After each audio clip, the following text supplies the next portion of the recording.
Dari, hello. It's the 31st of October. We're here in the cave in England, and I just thought I'd document the upgrade, or should I say replacement, to my current main cycling shoes. So for over 2 years, I've been using these shoes, which are the Shimano R170 shoes, and I can say that they've done easily 10,000 kilometers. I mean, well over 10,000. I do have another pair of shoes, but it's a triathlon pair, and so I only use those in triathlons. So these are my sort of day-to-day cycling shoes. They're very comfortable, and I might even have gone for a very similar replacement pair, but Shimano don't seem to make any. So what's arrived in the post today are a pair of very expensive Shimano RP9 shoes and some lesser expensive white, little bit visually similar shoes to these ones, RC7s.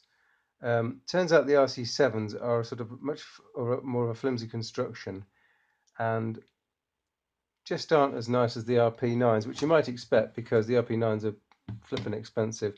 I thought I'd just go into the shoes a little bit because of the design. Of course, these are terribly light shoes. They're just to set the scene. They're approximately £200 for the pair of shoes, and I think the RC7s were about 130, 140, so significantly more expensive.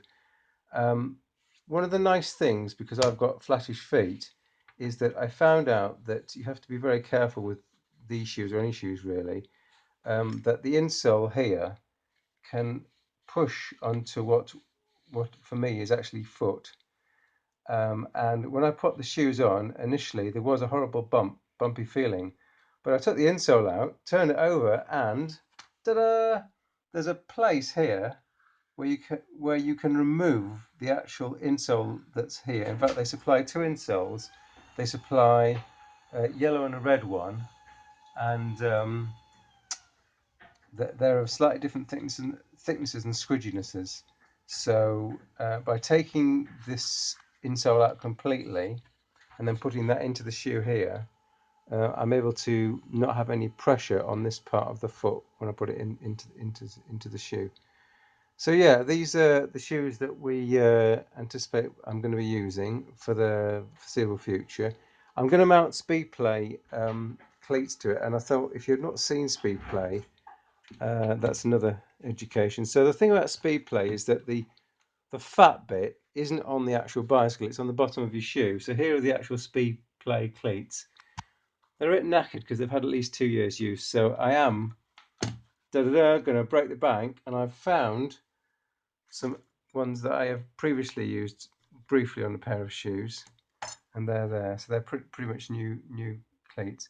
So what has to happen is you get a bracket, because some shoes are natively Speedplay, not many, but some shoes are natively Speedplay, in which case you don't need this bracket.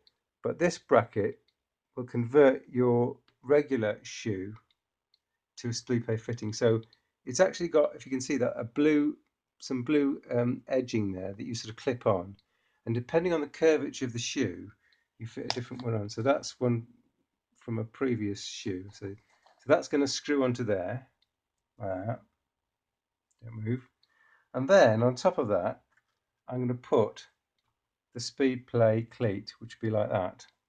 Now, the annoying thing sort of is that this fits tight onto that plate. So if you need to move this plate up and down, once you put the actual cleat on, you've got to take the cleat off again to get access to these three screws so that you can move it down or up, like I've just shown you in this simulation. So it's all a bit fiddly. The only thing I can say is that once it's on, you shouldn't have to touch it for the next 2 years. So fiddly, yes, but it's just, lovely to have such a small pedal. And you can get these rubbery things that go over the Speedplay cleat. So these sort of rubber caps fit over the Speedplay cleat once it's fitted. So if you carry those around with you, then if you go for a coffee somewhere, you can put those onto the cleat, and that enables you to walk on the cleat without ruining it after about. If you don't have them on, you'll ruin it within minutes. But with these on, it's not too bad. Okay, Dari, I hope that's a good explanation of what I'm going to do. And in the blog, there'll be some more photographs and a review of the shoes themselves. Thanks for watching.